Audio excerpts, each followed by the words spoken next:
Many people do meditation,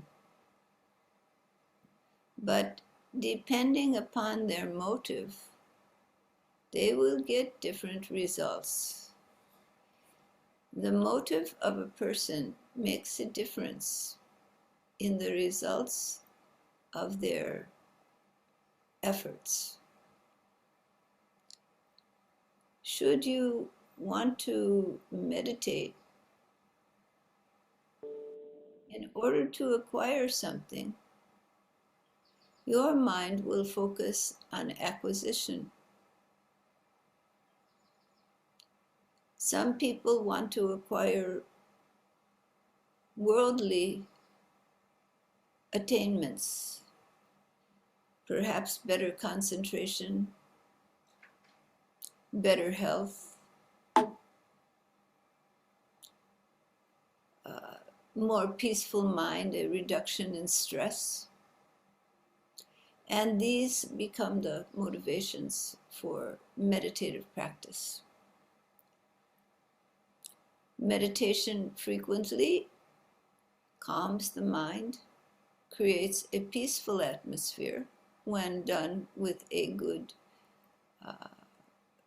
practice and done well. But for people whose hearts yearn for something more in their life, for something great, that is insufficient. That does not give them what they really want. What they really want is to feel a fulfillment in their hearts.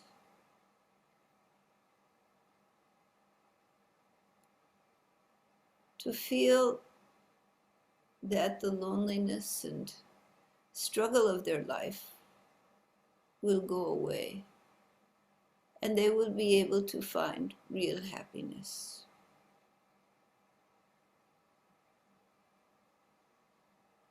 This is also a desire, as the desire for better concentration or stress reduction or better health. It is a desire of self-improvement, of self-fulfillment. And most people start a meditative practice with these types of desires. They become the purpose, the reason they're meditating. Few people, there are those, but they are few, who start meditation because they want to realize God.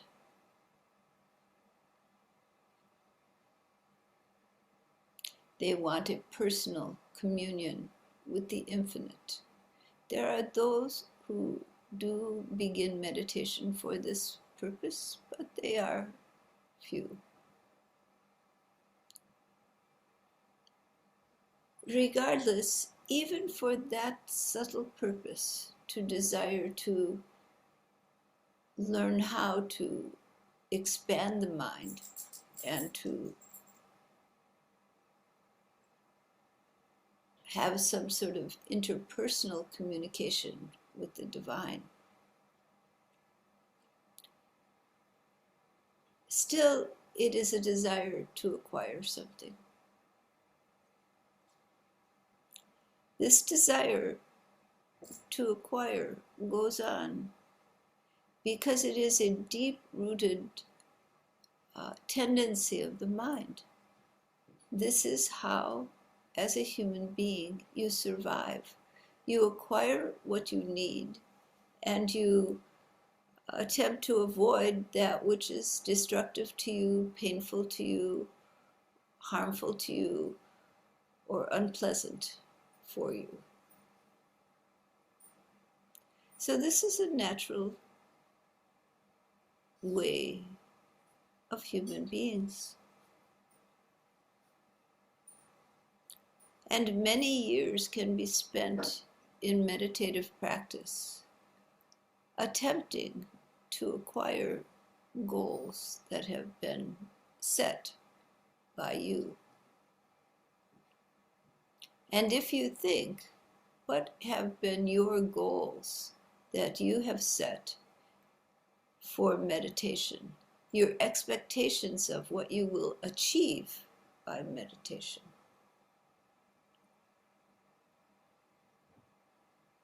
And spiritual life.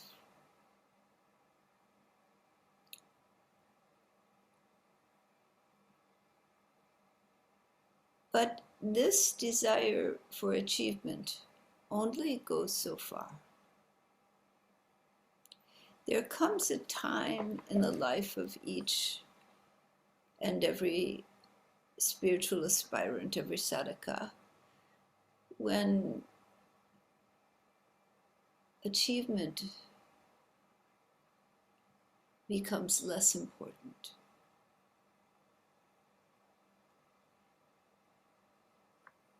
When communion with the divine, when mystical experience reaches into your life and touches you,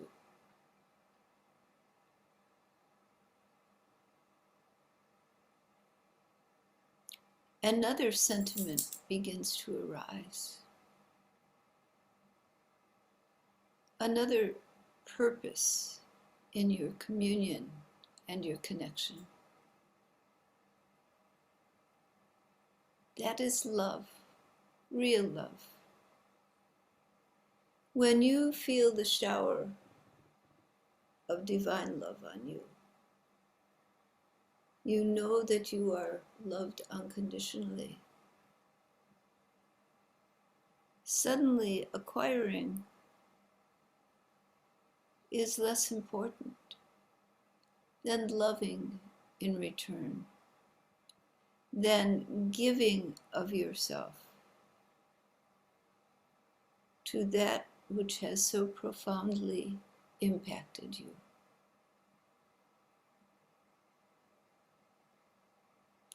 Then meditation becomes not about fulfilling your goals and expectations, but about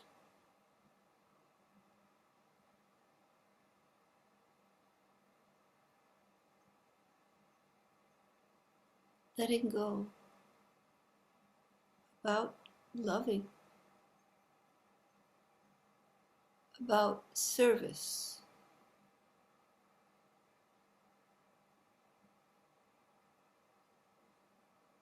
The ideation becomes thy will, not mine. The whole psychology changes from one of acquisition and fulfillment of the ego, the desires for personal improvement and happiness, to one of giving, to one of sacrificing the ego, letting go of personal acquisition and focusing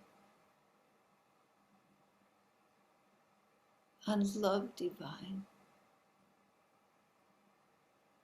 focusing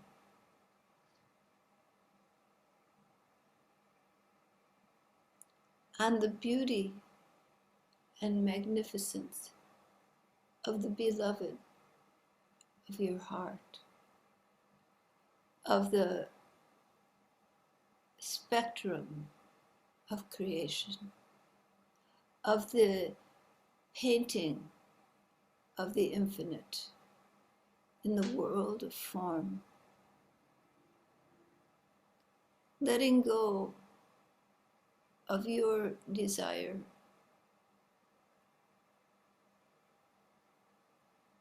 and surrendering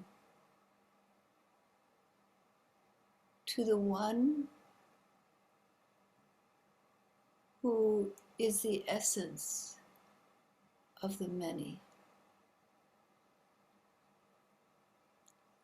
When the process of your meditation shifts from acquiring to giving,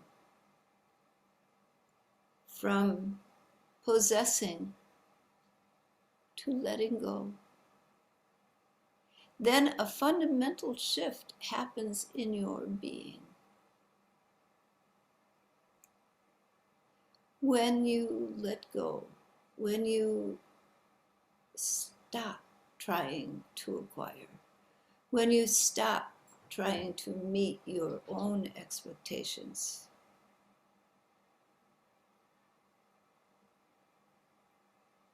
when you stop grabbing hold and you begin to let go, what happens? When you allow the divine to be, when you cease to impose your beliefs, your constructs, your desires, your expectations, and you let go.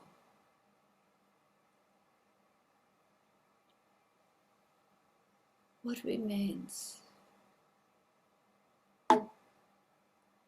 When you listen deeply with the heart within, letting go, what's there? Is it not a vastness, a love without a name? An infinite sense of being? When there is the spaciousness, the infinite divine essence may be seen with the inner eyes, heard with the inner ears, felt with the heart.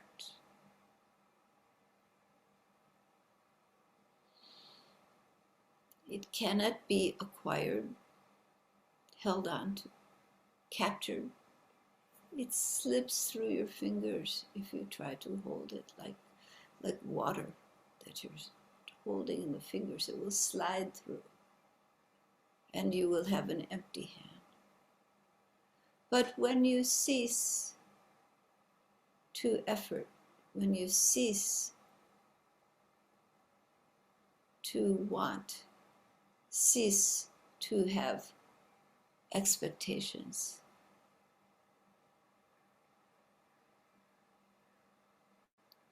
and you instead let go and listen to that small wave within.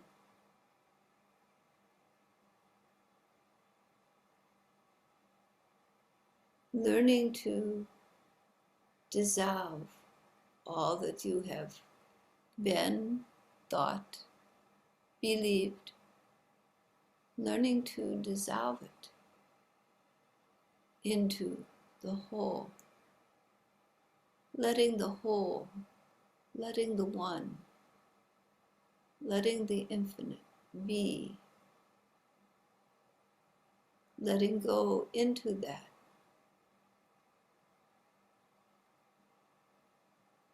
You become that which you love, melted into the whole. Where is the difference between the lover and the beloved? They are one and the same.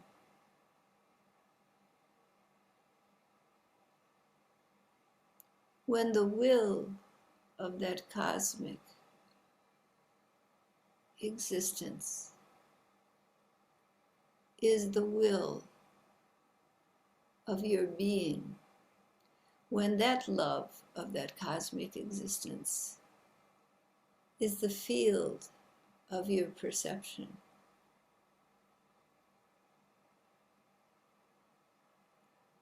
when you let go of everything that you have ever known, wanted, or desired,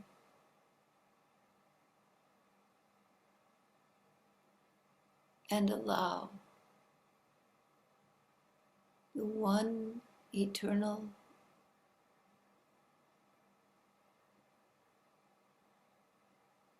source to be where all of that noise has been. You experience the wholeness. You don't acquire it. You let go into it.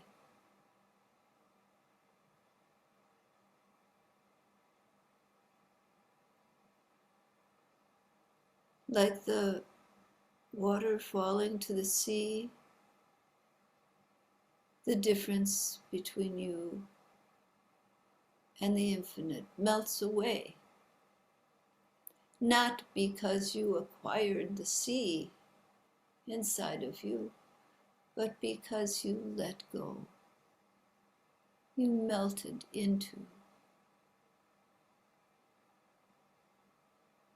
that which is. And the realization then comes that that which you thought was you is really composed of the one eternal self, the beloved of your heart, has all along been your own being and the being of all other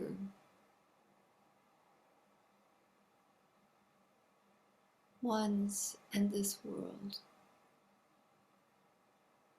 You discover that rather than separate, isolated entities, there is only one love, one truth, one self, one infinite being who, in the play of creation,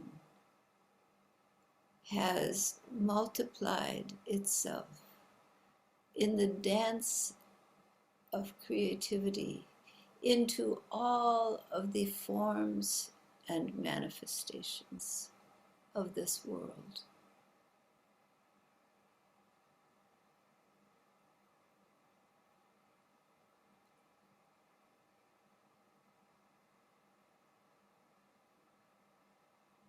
When you forego the acquisitions, the desires, the fears, and the avoidances, you become even, dissolved into the Atman, awareness, consciousness, attention, moves from duality to the Atman, to the soul, and from the soul into the soul of the great, the Paramatma, because there is no difference between the two.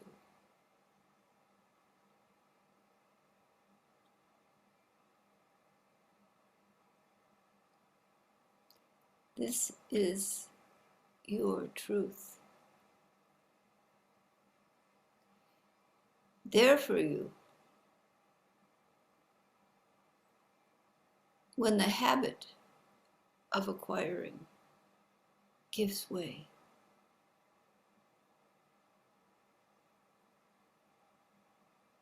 to letting go, to dissolving, to opening rather than grasping, opening, falling back into infinity, into the love which is your source, and allowing yourself to know the truth that has always been.